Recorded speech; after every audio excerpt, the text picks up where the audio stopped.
Nah, waktu jam 1 malam itu tepat di atas kamar. Ya di situ kayak yang kayak gitu-gitu, kakinya kayak dihentak-hentak. Surotonya udah berdiri di situ. Di mana? Di atas pompa? Di pompaan.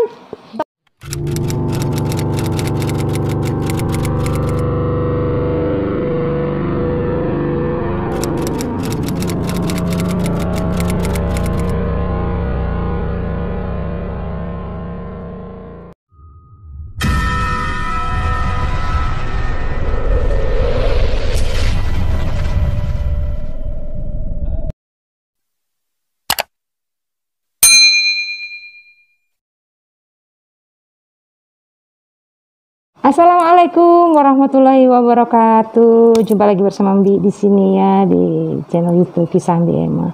Udah lama banget ya Mbi nggak upload lagi kisah-kisah Mbi Emma. Ya, makasih banget yang sudah bertanya kepada Mbi, kenapa nggak dilanjutin? Ya sudah ada dijelasinnya sama Mbi di salah satu konten Mbi di channel ini. Dan hari ini Mbi mulai aktif lagi menceritakan kisah-kisah horor ya, pengalaman pribadi Mbi sendiri. Kali ini mungkin Mbi mau ini apa namanya, melemparkan dulu buat yang di rumah aja dulu ya. Kira-kira kisah apa nih? Soalnya Mbi sendiri bingung nih mau ceritakan yang mana karena ceritanya banyak banget. Ada kisah mobil yang ada penghuninya, mobil-mobil Mbi. Terus ada kisah Mbi waktu di Cirebon ya, dibawa nyasar sama makhluk-makhluk gaib. Terus ada juga yang jin nyamar jadi temennya Mbi, terus Mbi ajak ngobrol segala macem. Terus ada juga rumah Suroto. Nah, rumah Suroto itu waktu pertama kali Mbi pindah ke Jawa Barat, tepatnya di Cimahi. Jadi mungkin yang di rumah dulu ya. Mau yang mana nih kira-kira? Rumah Suroto dong, rumah Suroto paling serem. Serem ya menurut dia. Kalau baby sih rumah Suroto. Karena rumah Suroto itu sering ya diceritakan sama anak Mbi ini. Jadi kalau diceritain itu udah berulang-ulang kali, tetap aja serem. Tetap serem. Jadi mau ceritain itu aja kayaknya dulu ya. Rumah Suroto itu apa? Dan seremnya di mana gitu ya? Rumah Suroto. Jadi rumah Suroto ini nama samaran kebetulan atau gimana? Ya, oke ya. Rumah Suroto ini maaf disamarkan karena ya menjaga ya, kita menjaga almarhum itu sendiri dan keluarganya. Jadi rumah Suroto itu tepatnya berada di Cimahi, di seputaran Pasar Antri. Nah, itu tahun 84 pindah ke situ. Iya. Jadi waktu sampai di rumah Suroto kita juga itu ibaratnya datang ke situ nggak ada pilihan karena karena waktu itu rumah itu kan opa duluan ke Cimahi, jadi pilih-pilih rumah itu kita nggak tahu, kita datang langsung ya udah. Sebenarnya kita lihat aja udah nggak enak gitu loh. Serem banget. Jadi udara di situ pun waktu kita baru datang udah kelihatan kayak ada perputaran apa ya namanya. Itu rumahnya gimana sih? Kayak posisinya tusuk sate. Apa penampakan atau suara atau gimana di situ? Pokoknya banyak. Yang paling yang sering suara itu yang kayak orang jalan di atas. Ya. Jadi ini mau diceritain dari mana dulu? Dari mana dulu ceritanya? Dari gimana? Dari keadaan rumahnya dulu deh, gimana seremnya gimana? Jadi waktu pertama kali masuk ke rumah itu yang paling merasakan tuh mama ya. Kalau mama itu biasa lah kayak gitu. Setiap ada rumah baru atau apa dia paling ngerasa duluan. Nah begitu masuk aja dia langsung melamun, kayak matanya tuh langsung menerawang, kayak dingin gitu. Kita kenapa mak? Kata mama rumahnya dingin katanya. Dingin tuh nggak tahu maksudnya apa. Dingin tapi matanya juga sambil menerawang dingin. Terus kita ngeliatin ke belakang kan, ke dapur. Nah di belakang itu ada satu kamar paling pojok, paling ujung, nggak kepake. Kamar itu kalau kita masuk aja nggak tahu, semua langsung merinding. Nggak ada jendela kali? Nggak ada jendela, lembab banget. Masa? Nah habis dari kamar itu kita kan ngeliatin gitu ya, menelusuri. Kita kan pilih-pilih kamar, mau pilih kamar yang mana. Waktu dikasih tahu waktu masih di Palopo, opa kan bilang rumahnya ada 2 lantai. Gembira dah mama ya. Nanti kayaknya kamarnya di atas aja mama ya. Tahu dipantau. Jadi waktu hari pertama ke situ udah mau pilih-pilih kamar ke atas. Jadi mama naiklah ke atas ya. Jadi pas naik ke atas ke lotengnya, begitu naik di atas, itu siang loh. Di sini tuh rasa kayak ada, gitulah kan mama gitu, soal ngerasa kayak ada yang besar banget, kayak ada yang ngikutin gitu loh. Gak lama batal mau bermarkas di atas. Serem banget. Nah di atas kamar itu ke bawahnya itu ada dua bisa akses, bisa ke dapur, bisa ke garasi. Dua tangga. Nah, ada 2 tangga. Aneh kan? Iya. Tangganya bisa ke dapur, bisa juga ke garasi langsung. Coba ada gambarnya ya, guys. Nah jadi gimana rasa seramnya kalau misalnya tinggal di lantai atas mama ya sendirian, ada 2 lorong, ibaratnya lorong dari dapur naik, dari garasi juga naik, terbuka gitu loh. Jadi batal lah. Akhirnya pilih kamar di atas. pilih kamar tapi tetap itu. tinggal di situ. Tetap. Jadi di bawah aja. Nah anehnya lagi semua saudara-saudara mama itu sama, punya pilihan yang sama. Yang laki-laki juga nggak mau di lantai atas. Ini bentar dulu, mama berapa tahun sebelumnya tinggal di tempat sebelumnya baru pindah ke Oh, kita Cimahi? itu semua dari Palopo. Dari Palopo berapa tahun? Palopo sekitar 6 tahun. 6 tahun baru pertama pindah Ke Jawa Barat Cimahi. karena opa orang situ ya, memang orang Sunda. Sunda dapat tugas lah ya kan, proyek di Kembali Cimahi gitu ya, kembali pulang ke situ. Nah pas malam yang pertamanya itu kita udah ada perasaan sih ya, kok kayaknya rumah ini nggak nyaman gitu loh. Nah kita pas tidur sekitar jam 9 jam 10 zaman dulu kan gitu kan, jam 9 10 udah ngantuk. Nggak lama ada suara orang jalan, tapi masih jam 10-an sih, orang-orang juga masih main gitar di depan rumah. Ada sih orang jalan-jalan di atas di atap itu jalan. Pertama sih kita pikir ya itu mungkin kucing atau apa. Jadi kita masih bisa yang keluyur-keluyuran ke dapur kemana, kayak mama yang penakutnya aja masih ke dapur, buka pintu dapur, ngeliatin ke garasi, ngeliatin juga ke loteng gitu loh. Ada apa? Suaranya tuh jalannya tuh intens, nggak ada berhenti. Pokoknya sampai azan subuh. Masa? Ih. Jadi jalannya gimana suaranya? Ya ntar dulu, kita cerita itu dulu, nanti ceritain jalannya, nanti mau praktekin jalannya seperti apa. Sekitar sampai jam 1 malam, itu kan sudah nih nggak ada suara orang main gitar lagi. Justru kan anak-anak di situ kan suka begadangan kan. Udah sekitar jam 1 itu, pas orang-orang udah pada sepi, itu suaranya jelas banget. Masa? Sumpah tuh suaranya. Jadi mama itu kan akhirnya umpel-umpelan kan tidur di kamar depan. Umpel-umpelan. Itu sebenarnya 6 saudara, cuma ada 1 kakak itu pemberani kan ya, Kang Edi itu pemberani. Satu-satunya. Dia yang berani Onda, yang lain berani juga ya? Enggak. Jadi maksudnya pemberani tidur sendirian di luar, misahin kan hanya almarhum Kang Edi kan di luar. Nah yang lainnya 5 orang itu di kamar, berhubung yang lain masih kecil-kecil, mama yang paling tua kan. Sama 1 tuh yang penakutnya serasi sama mama. Siapa? Om Iin kan, tahu sendiri dia.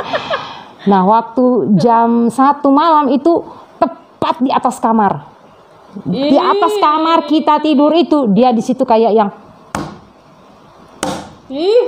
kayak gitu-gitu, kakinya kayak dihentak-hentak, puk gitu kan. Jadi wah kayaknya ini nggak beres nih, kayaknya ini bukan kucing. Karena kalau kucing, masa sih dia kayak ngolok-ngolok, kayak ganggu-ganggu pas kita di posisi kita tidur. Itu mama tahu nggak, ngambil dulu kan ada tempat tidur di kamar yang bisa dilipat-lipat. Mama jadiin benteng loh, mempertahankan adik-adik itu. Semua sudah ketakutan.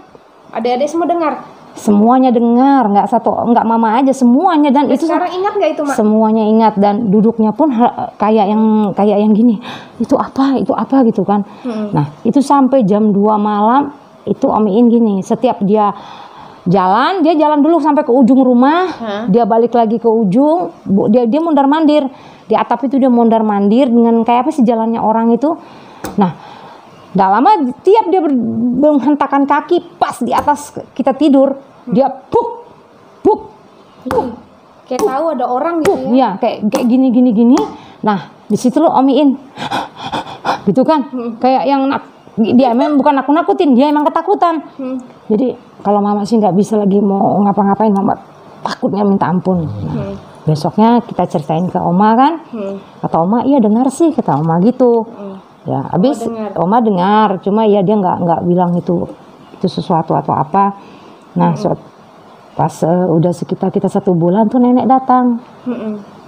Nenek mamanya Opa kan datang nemenin kita. Jadi kita ini ada perasaan ada nenek kan, jadi nggak terlalu ketakutan. Nah itu selama kita tinggal di situ nggak ada pernah berhenti, setiap malam itu jalan. Ada nenek itu Kalau kata Mama kan orangnya rajin sembahyang ya. Iya, nah. Mama juga biasanya kan rumah baru pasti. Oma itu ndak ada berhentinya sholat di situ. Jadi waktu nenek datang, nenek nempati kamar yang Mama bilang paling serem itu, yang di belakang. Nenek di situ. Jadi waktu nenek pertama ke situ, menetap di kamar itu, nggak pernah nenek itu putus-putus sholat. Pokoknya sholat terus ya kan.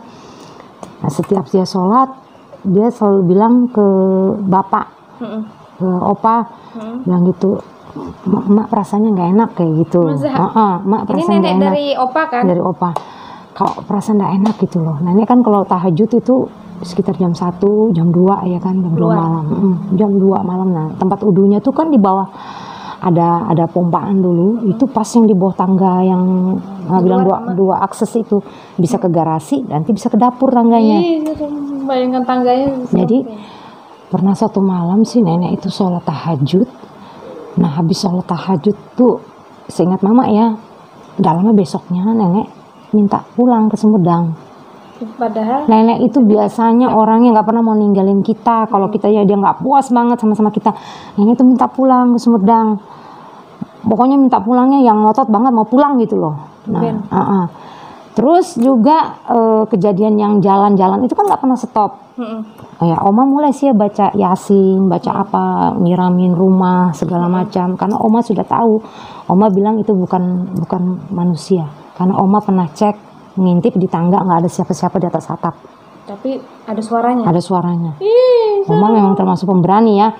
Jadi di rumah manapun Oma tuh kalau ada sesuatu, dia yang maksudnya mau ngegap, mau melihat ada apa di situ. Emang nggak ada apa-apa. Jadi Oma tahu itu kayaknya sesuatu, bukan manusia. Nggak ada kucing, nggak ada apa. Nah, itu intens ya. Tiap malam. Terornya itu semakin menjadi-jadi. Dia kalau dia sudah jalan, dia pasti berhenti di atas tempat kita tidur. Tapi di atas kamar kami aja, kamar anak-anak. Dia harus hentakan kakinya yang kayak gitu-gitu. Duh, di atas atap tuh, pas di atas atap kita tidur. Udah rasa mau terkencing, udah rasa mau apa ya, udah nggak lagi keringat dingin segala macam, siap malam diteror. Jadi dihitung-hitung kita tinggal di situ hanya 6 bulan tahannya. Nggak tahan lagi. Nggak terbiasa juga ya. Terus juga sakit semua kan. Jadi setiap malam itu karena kita diganggu atau gimana ya, ada psikis yang lelah. Itu semuanya sakit. Nggak ada yang berhenti, sakit semuanya. Nggak ada satupun yang nggak sakit. Pokoknya semua rata sakit. Ganti-gantian, demam panas. Terus opa juga ya bolak-balik ya cari juga rumah. Kayaknya nggak cocok. Nah, suatu hari. Jadi Mama tuh ada punya temen lah di gang itu, ngajak ngobrol.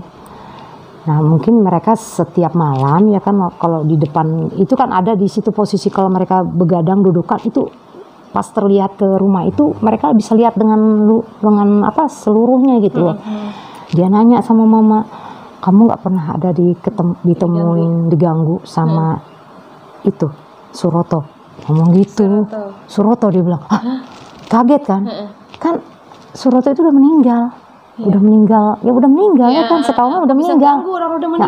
Jadi dia bilang, jadi teman-teman Mama tuh ngomong, setiap malam loh kami lihat Suroto tuh jalan-jalan di atap. Ampun. Kebayangkan yang lihat itu. Jadi yang melihat itu. Nah, ini cucu-cucu sudah keluar. Awas loh, nanti kamu diganggu. Jangan ya. Ini cuma cerita-cerita aja. Biarin aja ya. Ini berdua mandir, kita lanjut aja ceritanya. Jadi maaf ya, tadi ada gangguan. Biasalah kalau di sekarang tuh banyak followernya.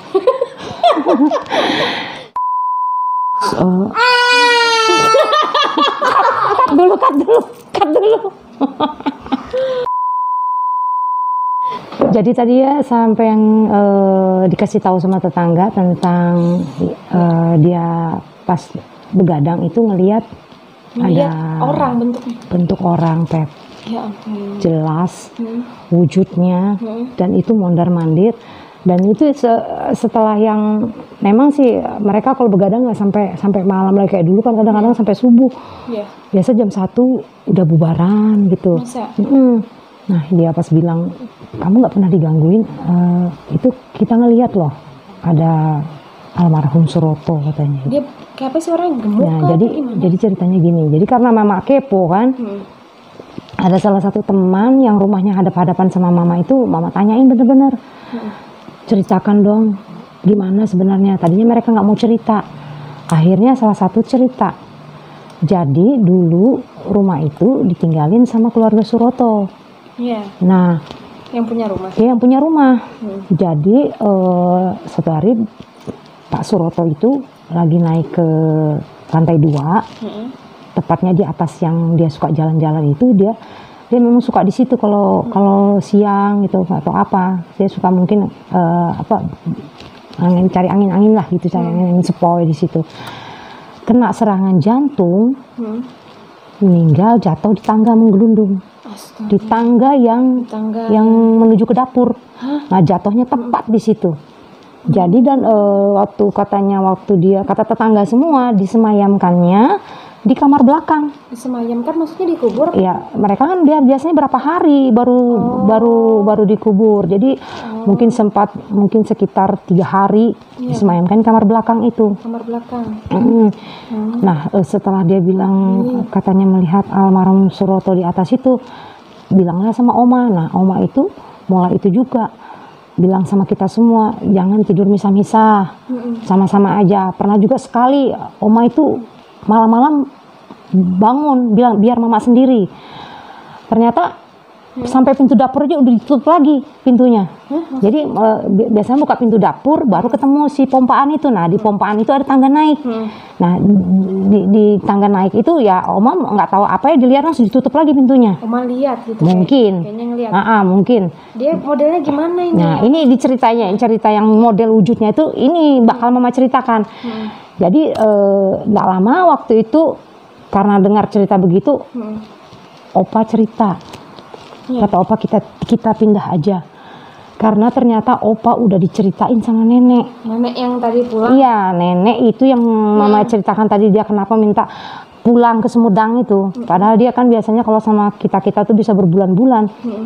Jadi waktu suatu hari nenek itu mau sholat tahajud sekitar jam 1 malam. Jadi harus ke dapur kan, harus buka pintu dapur dulu, akses ke dapur menuju ke pompaan itu. Nenek kan kalau wudhu di situ. Kan zaman dulu nggak ada PDAM ya, cuma pompaan, nampung air dulu. Nah, waktu saat nenek mau pergi ke pompaan, Surotonya udah berdiri di situ. Di mana, di atas pompa? Di pompaan, tepat yang dia jatuh, yang dia meninggal di situ. Di pompaan dia berdiri bertemu dengan nenek berhadap-hadapan. Dan nenek bilang bentuknya, wujudnya sama seperti yang tetangga lihat. Kata mama dulu ada fotonya? Ada, dan mama juga sudah lihat, ternyata sama. Jadi bentuknya, kepalanya gundul, kulitnya rada hitam, badannya agak gemuk. Itu yang nenek lihat, dan itu melototin nenek waktu nenek mau tahajud. Mungkin karena orangnya rajin sholat gitu kan. Iya, jadi waktu nenek mau ambil udu atau apa, nenek tuh nggak jadi udu. Nggak tahu dia jadi sholat atau enggak. Setahu mama, ya nggak tahu lah, pokoknya nenek nggak neruskan ke situ, karena dia berdirinya di situ. Nah, habis itu nenek ada ngomong sama Opa, pindah aja katanya gitu, takut anak-anak diganggu. Karena kalau setahu mama sih, kata Oma juga, dia sudah mulai bukan jalan-jalan di atap lagi. Dia sudah mau turun-turun ke bawah. Dia sudah mau nyatroni ke bawah. Mulai itu Oma kasak kusuk cari rumah, mau pindah. Langsung pindah. Dan kita juga dibilang jangan keliaran malam-malam ke belakang segala macam kalau nggak ditemenin. Iya ampun, Kate. Iya. Beneran, Kate. Iya, jadi takut ada anak yang kayak ditemui kayak nenek, nggak kuat. Terus abis juga teman-teman udah bilang semakin sering, katanya semakin kesini itu almarhum Suroto semakin sering negur mereka loh, yang begadang itu. Kayak gitu. Katanya gitu. Dari atap itu gini, kayak gitu. Ya ampun, jangan-jangan. Nah, makanya mereka kok yang dalam rumah nggak diganggu gitu, sedangkan mereka yang di luar digangguin, kayak gitu, sampai pada bubar. Ternyata itu biasanya mereka kan begadang sampai malam gitu kan, akhirnya jam 1 tuh pada bubar. Karena biasanya kalau ngelihat jalan-jalanannya mungkin biasa, tapi ini sudah mulai menegur, ada interaksi sama orang sekitar. Jadi habis kisah yang tetangga yang bilang gitu, terus Oma juga bilang kita ngelarang segala macam, kita juga nggak berani juga ke belakang segala macam. Pokoknya suasananya gimana, horor banget. Sudah jam 9 malam itu enggak berani namanya ke WC. WC-nya itu pas tepat di bawah tangga. WC-nya di bawah tangga. Kalau kita ke dapur, menuju ke WC itu pasti ngelihat ke atas ke loteng, dan itu kelihatan nampak jelas betul lotengnya itu. Iya, bisa bayangkan. Jam 6 aja mama pernah lihat ada sekelebatan udah. Jam 6 mau maghrib itu udah ngeliat ada sekelebatan, itu lari sampai yang nggak tahu lagi, sudah ketakutan. Jadi itu cerita ya rumah Suroto tuh begitu. Habis itu pindah. Jadi di situ 6 bulan kita tinggal di situ, kita pindah. Nggak lama ada orang baru lagi masuk. Sama kisahnya juga begitu. Kejadiannya sama, diganggu juga, sakit-sakitan juga. Hanya bertahan 6 bulan juga, pindah juga. Terus ada orang jalan juga dia bilang? Sama, ada yang jalan juga. Ada yang malah itu lebih agresif. Dia sampai ketok-ketok garasi, gedor-gedor. Kaca di antara garasi sama rumah itu kan ada kacanya gitu, bekas kaca tapi jendela nggak dipakai lagi, itu diketok-ketok, dok gitu loh. Jadi ya almarhum itu meninggalnya di rumah itu, di tangga, di tempat yang tangga turun itu nenek pernah lihat dan berhadap-hadapan saat nenek itu waktu mau sholat tahajud. Ini rumah yang kita terakhir datangin ke Bandung itu ya, kan? Itu makanya mama bawa kan? Pebi ke sana karena kan ceritanya sering mama ceritakan. Jadi ayo kita ke sana, kita datang ke rumah itu. Nah, Pebi tahu sendiri kan ceritanya waktu itu. Kita sempat datangin orang yang tinggal di situ, kita tanya kan. Walaupun rumahnya arah depannya udah nggak ke arah tusuk sate, dihadapkan ke sebelah kiri. Arah sampingnya, arah yang tadinya depan rumah jadi menyamping. Terus ya arah tusuk sate udah nggak ada, tapi rumahnya jadi malah lebih tertutup kayak benteng. Kayak kontrakan ya sekarang ya? Kayak kontrakan gitu. Terus katanya pindah juga, sakit-sakitan juga. Kita kan nanyain kan, oh sekarang malah tambah ngeri gangguannya katanya gitu kan. Kadang-kadang kalau antara sebelah rumah sampai nyangka yang sebelah ngetok-ketok pintu padahal nggak ada orangnya. Ya sampai sekarang ternyata kisah horornya rumah itu berlangsung sampai sekarang loh. Karena waktu kita ke sana kita lihat dan kita tanya sama yang nempatin. Gitu aja ceritanya. Iya. Jadi apa ya waktu itu ceritanya lupa Bibi? Apa tuh? Yang waktu yang cerita itu anaknya apa diganggu gitu ya? Iya. Suka nangis sawan lihat. Iya, itu kan waktu yang setelah kita dia punya anak kecil. Nah, punya anak kecil ya kayak gitu. Sebenarnya kita juga ada sawan, yang biar kita tua-tua juga sawan. Setiap dia jalan di atap itu kita ada yang namanya sawan. Ya itu mungkin langsung sampai ke psikis kita ya, mudah sakit segala macam. Mana udaranya juga menghembus arahnya tusuk sate rumah itu semua hembusan angin masuk ke dalam rumah karena terbuka gitu kan, menampang jalan. Yang uniknya tetangga di situ pun kayak biasa aja udah ngomongin. Iya, masih diganggu katanya. Masih diganggu katanya gak gitu. Ada di situ nggak ada yang lama. Ya, gitulah kisahnya tentang rumah Suroto. Jadi kita sudahin dulu ya sampai sini ceritanya. Nanti di episode selanjutnya kita dengan kisah-kisah yang lain. Oke, Assalamualaikum warahmatullahi wabarakatuh. Bye.